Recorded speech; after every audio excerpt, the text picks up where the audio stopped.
anger on the streets and a war of words between governments. How will Thursday's attack on security forces in Indian-administered Kashmir impact on the already tense relations between India and Pakistan? This is Inside Story.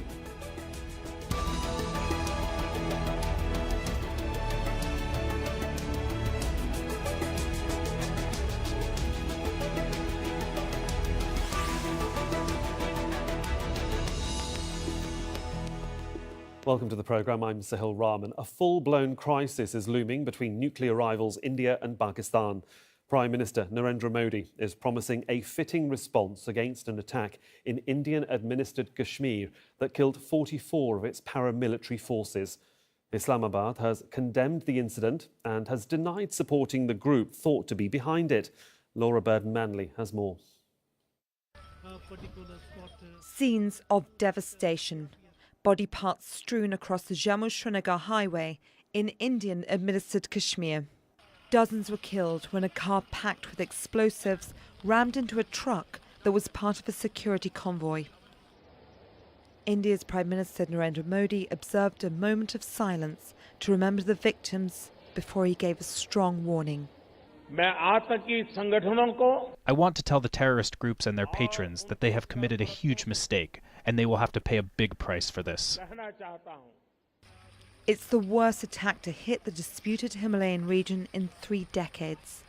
The Pakistan-based armed group Jaish-e-Mohammed says it's responsible for the attack. Although Islamabad denies any involvement, India has accused it of allowing armed groups to operate freely. Pakistan's foreign ministry issued a statement calling the attack a matter of grave concern, saying they've always condemned heightened acts of violence in the valley. India has taken diplomatic steps, including shutting down trade between the neighbouring nations. Kashmir has been divided between India and Pakistan since 1947. Both countries claim the area. Tens of thousands have been killed in the past 3 decades.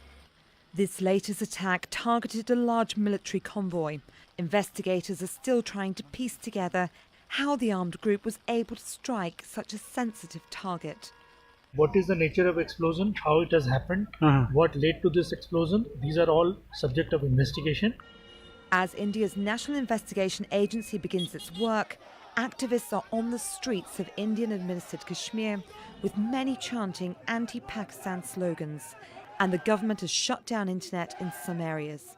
The military has imposed a curfew in parts of Indian-administered Kashmir in an attempt to restore calm. For Inside Story, Laura Burden-Manley.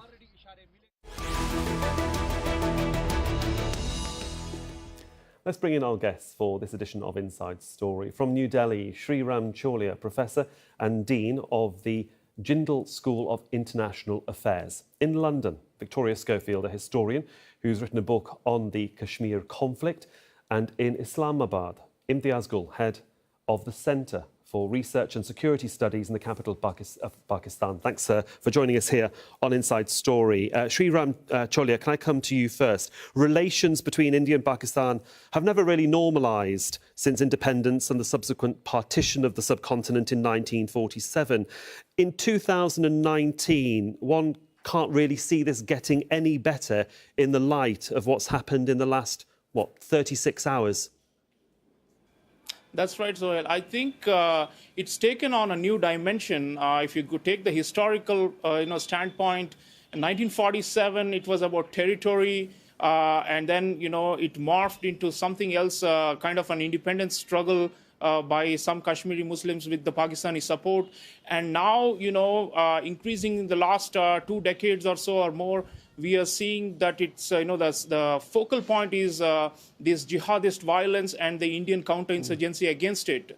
So the attack on our security personnel just confirms this shift. And as far as India is concerned, the central point for us, the point of contention is this violence against our civilians and our security forces. So it is being seen with a lot of outrage and as something that's totally beyond the pale and unacceptable. And just the scale of the attack and the number of deaths of our soldiers, there is a national consensus that we must do something about it. And I think Prime Minister Narendra Modi if he hates one phrase, it is soft state. And I think his entire career has been built upon having a robust national security portfolio in his governance. And now he's reaching the end of 5 years, his first term. I think he's increasingly going to move towards a multi-pronged response, including tactical surgical strikes by special operations forces, possible diplomatic isolation campaign on a global scale,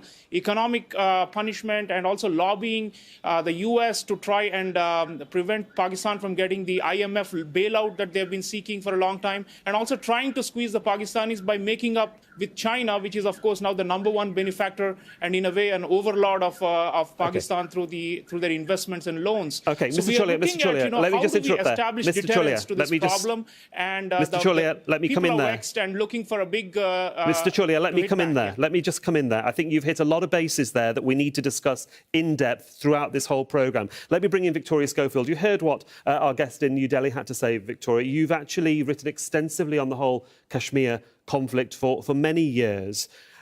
Is this a seismic shift in policy from the militant armed groups? Is this about homegrown terrorism on Indian soil that's been exacerbated and encouraged from Pakistan? Is Pakistan to blame? Lots of questions here about this particular attack and how it's actually impacting both on New Delhi and Islamabad.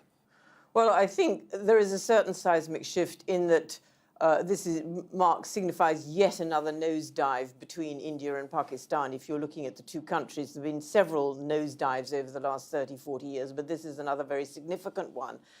In terms of what actually is at issue, the dispute over the former princely state of Jammu and Kashmir, I think, unfortunately, in the last several decades, people have lost sight of what that dispute was. And it's almost like they're hating each other for the sake of hating each other. And this is why I think it's absolutely essential for an element of restraint to be used, because actually India and Pakistan, Indians and Pakistanis don't hate each other, but somehow the rhetoric gets whipped up with the two domestic communities that you can almost see this deteriorating into a war situation if that element of restraint isn't used as a prelude to sitting down finally and saying, what are we actually fighting over in relation to Jammu and Kashmir, and we have to resolve it. Let's bring in Imtiaz Gul here. You've heard what the first two speakers have said, and where Victoria talks about restraint is required from the politicians on both sides of the border. The blame game has already begun, really, as far as New Delhi is concerned, accusing Pakistan of supporting these Indian-based militant groups. Pakistan denies it, as it always does, through its foreign ministry. How long can Pakistan continue to take this sort of position when it's been firmly proved in the past that such operatives are based in Pakistan, do espouse very extremist views about India and how both its civilians and its military should be treated? Why have they not acted? Well, I think in the first place, the person who carried out the attack is a native born in Pulwama, and he may have been attached to the Jaish-e-Mohammed, but the problem is exacerbated by this finger-pointing, instant finger-pointing within minutes of every attack, pointing to Pakistan and equating the act of a non-state actor to that of a state actor. So I think therein the problem lies. Pakistan has banned all these organizations. Pakistan has had its own problems, its own deaths, more than 350 suicide bombings, massive suicide bombings in the last 10 years, which have killed thousands of people. Pakistan never said that it's because of the terrorist infrastructure in India or the Indian support for the Afghan-based terrorists. Many of them are Pakistanis. So somehow the Indian leadership shall have to restrain itself from pointing fingers instantly at Pakistan and engage in dialogue. There are spoilers on both sides, and I think repeatedly we have dealt with those spoilers. So Pakistan, as far as I know, has been trying to wean these people away, pull the rug from under the feet of all these organizations, but it has a socio-political dimension, and that is what is a restraining factor for Pakistan as far as totally deneutralizing or neutralizing these organizations and their huge cadre. It's hundreds of thousands of people learning in their seminaries, following them. So Pakistan has limits to do the things that India wants. Let me just come in there, because you talked about sort of state and non-state actors. I mean, it's the non-state actors such as Masood Azhar, who lives in Pakistan, who's admitted that it's his group and his influence that's had behind this attack. And so when somebody so vocally admits to, if you want to put it any simply, the crime, why can't the state prosecute this man, even though they've banned his group? He obviously has support, does he not, to be able to roam freely in Pakistan? Well, I think there's a very heavy fence that separates Pakistani and Indian Kashmir, and I haven't heard any direct claim from Jaish-e-Mohammed's head or their central leaders that they carried out this attack. There's a statement by a young man, a native Indian origin Kashmiri, and I think now to equate that, yes, you are right, the organization exists here, but I think they are being barred from operating out of Pakistan. There are ideological synergies that are available, yes, and this has born out of the original sin. And the original sin was the Soviet invasion of Afghanistan and the American response to that, for which all shades of religious organizations, entities were used by the Americans, by the West, and by Pakistan. And this is the spillover effect. And right now, what India is dealing with is the native, original wave of terrorism, militants that have grown with violence. And I think they don't want India to be around. So I think it has to be dealt with politically rather than pointing fingers at Pakistan every time a bomb goes off. OK, we can carry on with this debate, even from New Delhi, and I know that Sreeram was disagreeing with some of what you had to say in terms of, what we think of militant and terrorist groups. Let's just move this on, Sreeram, to develop this conversation more. Pro-Pakistan, pro-independence armed groups have been banned by India, but seemingly operate and in a controlled way, perhaps, in the region of Indian-administered Kashmir. It is a very militarised area. I've been there myself. I've seen how the military are deployed. It must have a huge intelligence operation in that region. So what went wrong with the intel? If you have that much military personnel and you have the intel, how did they not know this was going to happen? Yeah, sure. I mean, internal security, we need to do a lot better, and we need to plug a lot of the holes and the gaps through which has been exploited by Pakistan-based terrorists. So, but one thing is sure, India has 180 million Muslims, and there are only 6 million of those who are from Kashmir. So the claim that somehow Muslims are oppressed in India and facing human rights abuses and are living under some kind of colonial rule, that has been exploited to the hilt by the Pakistani intelligence agencies and their proxies, like this Jaish-e-Mohammed, for example, or Lashkar-e-Taiba. These are proscribed organizations, but, end of the day, they operate right under the noses of the security forces with impunity. And they raise funds, they have public rallies, they have what Jessica Stern, the academic from the US, once called a jihad culture. And that has been exported to the Kashmir Valley, which we control. So Indian Kashmir also, we have a lot of youth who are subject to this propaganda and to this hatred and incitement against India. And that's how they are being exploited to be used for violence against our forces and our civilians. So we have to look at the brainwashing and the indoctrination, the Salafist and the jihadist ideology that Pakistan is sponsoring. I think that is much bigger. And you look at the top heads of these organizations, they are living under the military and intelligence apparatus's protection. So my own view is that this problem cannot be solved as long as the military controls Pakistan and its destiny. We would want a kind of a democratic evolution there.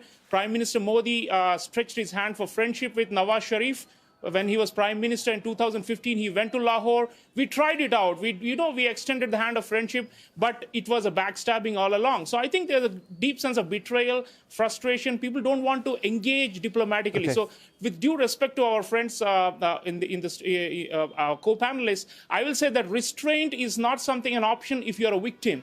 If you're being hit repeatedly and we don't want to be seen to be, a banana republic that can be played around, restraint is not a solution. Okay. We have to establish deterrence through all means. And I think that is the consensus view here. And a deterrent is exactly what Prime Minister Modi is talking about. Imtiaz Gul, he's talking about swift and strong action against Pakistan. What do you expect the Indian Prime Minister to do, to enact?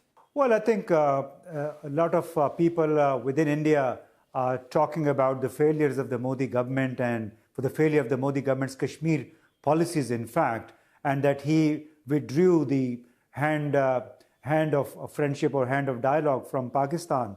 Pakistan has been trying its best, reaching out as much as possible to engage India, and this is what voices from within India are also saying, that India is paying a very heavy price for Modi's bad Kashmir policies. A lot of former intelligence people like P. Bhadra Kumar has also talked about the abysmal failure of the Indian intelligence, but he also talks about this new generation of militants who have grown with violence under the Indian oppression the last 16, 17 years. And the real problem lies in the disconnect that currently exists between New Delhi and Kashmir. So what Modi and his colleagues need to do is to reach out not only to the disgruntled Kashmiri youth, but also to Pakistan. If they think Pakistan is such a key to getting a solution for Kashmir, then I think better sense would demand that Modi reaches out to Pakistan for finding a solution. Okay. It simply cannot happen in an air which is vitiated by a string of allegations holding every Pakistan responsible for everything. OK, well, let's just bring in Victoria here. I mean, obviously, it's a very heated scenario, no matter who you speak to, Victoria, whether it's in India or in Pakistan. You're hearing what our guests are saying. I mean, in terms of trying to find a solution and also trying to find restraint, how difficult is that for politicians on both sides at the moment? Because we always know there's always backroom diplomacy that goes on between any two nations, and one has to assume there must be some form of backroom diplomacy that goes on between India and Pakistan. Well, there has been backroom diplomacy over the decades, and I think what one has to do in this current scenario is go back a little bit to the history and see what's happened before. As you mentioned, I've written on Kashmir. I wrote my first book, which was published in 1996. That's nearly 23 years ago. And I'm afraid this is a repetition, different players, different prime ministers, different actors, but of what's happened in the past. And this is where I do think both governments have to actually take a step back and take stock. And until they do something more than the tit-for-tat, the blame game, this is going to happen again and again. And one always keeps saying, well, the next time it happens, we must make sure it doesn't happen again. But this is a rerun of what has happened in the past. And I feel we are losing sight of what the actual issue is. The issue stemmed, as we know, from 1947 and partition. But if you look at the state, we talk about Kashmir as though it's a monolithic whole. It isn't a monolithic whole. We're talking about people who live in the valley of Kashmir. But the Kashmir state, Jammu and Kashmir, is made up of Jammu, Ladakh, Gilgit-Baltistan, on the Pakistan-administered side, and this narrow strip of land that the Pakistanis call Azad Jammu and Kashmir. And they're all people there who have different aspirations. And certainly these terrorist attacks don't help with a resolution, and they certainly don't help the people living in the valley. Of course. Let's go to Sreeram Chaulia. If there are politicians in India watching this programme, or certainly I'm sure they're on many domestic channels talking about how to resolve this, is it now time to try and talk, or should I say, is it now time for New Delhi to try and talk in a constructive manner to politicians, civil society, policymakers within Indian-administered Kashmir to try and find out what they can do? Because there seems to be an impasse really on the domestic front in India, does there not? where if the community in the region there doesn't get what it wants at the moment and isn't happy with the way they're being treated, there are demonstrations on the streets. We've seen gunfire affecting families, children, the community at large. When will be the right time to talk? I think it's got to have a significant spell of no terrorism and confidence-building measures before we can even talk about dialogue with Pakistan. No, I'm not talking about Pakistan, Mr. Chaulia. I'm not talking about Pakistan. I'm talking no, Mr. Chaulia. I'm not talking about Pakistan. I'm talking about the Indian government in New Delhi speaking to civil society in Indian-administered Kashmir. They have Mr. Modi's government has done very little talking. He's opened railway lines. He's opened hospitals. He needs to start talking to the people, doesn't he? No, but Sohail, no, let me get in, please. See, a lot of these civil society you talk about in the Kashmir Valley are themselves separatists. And they but want they are Indian nationals. They are Indian nationals. They are Indian nationals. They are Indian nationals, Mr. Chaulia. We have been talking. They are Indian passport holders. They have a right. They are Indian passport holders. And who do not resort to terror. They are Indian passport holders that have the right to speak to their government. Sohail, the one who carried out the suicide bombing was also an Indian national.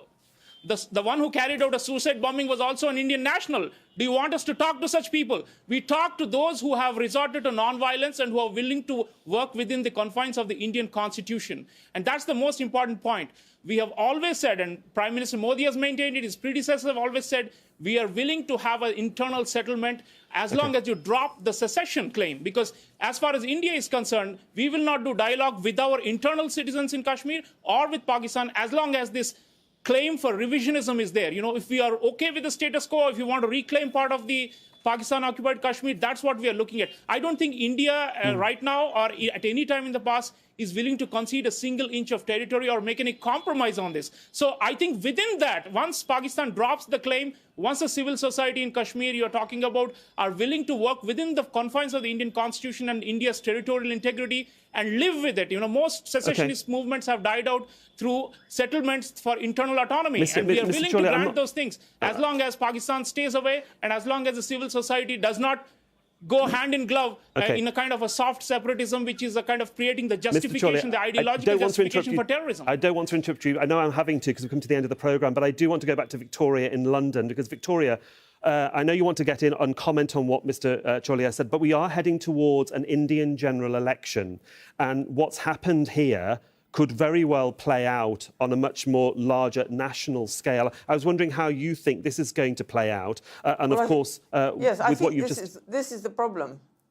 I think this is the problem that it's going to, obviously for a domestic community, the Indian government is going to play this issue as a sort of a way to garner support. If Modi looks soft on Pakistan, this is not going to win him many election votes. But what I do want to say, which is very important not to lose sight of, is that the Indian government's policy towards the Kashmiris has been to win hearts and minds. And unfortunately, this is what they were talking about 25 years ago. But unfortunately, they have managed to do the exact reverse. And especially since I've been traveling there, the alienation in the valley is back up again. And I think this is where the Indian government has to really look to itself and say, why is this alienation? Obviously, when you have a high military presence, you're going to have human rights abuses. And it's this cycle of human rights abuses, alienation, that the government has to get out of in order to have this dialogue to win hearts and minds. And it's going to be extremely difficult in this election period. Ideological ground for justifying terrorism is totally unacceptable. There is no moral equivalence between the two countries, and frankly, no one is blaming both justifying sides terrorism. is, you know, Absolutely. the international No community has given up this whole thing. It seems, you are simply ladies and creating gentlemen, a moral Victoria, restraint Sreeram, on both sides. For what? Who needs to be restrained? In this case, the rogue state, the sponsor of terrorism, needs to be restrained. OK, Mr. Chaulia, I think that obviously we can see that this particular subject on either side of the border and even independently is always a hot topic every time we discuss it. And it's a very difficult, certainly, scenario that both India and Pakistan are facing right now. We will end Inside Story there, but I'd like to thank my guests, Sreeram Chaulia, Victoria Schofield and Imtiaz Gul, for a very enlightening conversation. Thanks for joining us here in the studio. And I'd like to thank you as well for watching this edition of Inside Story. Now, you can watch the programme again anytime by visiting our website at aljazeera.com. And for further discussion, you can go to our Facebook page at facebook.com/AJ Inside Story. You can also join the conversation on Twitter. Our handle is at AJ Inside Story. From me, Sahil Rahman, and the Inside Story team, thanks very much for your time and your company.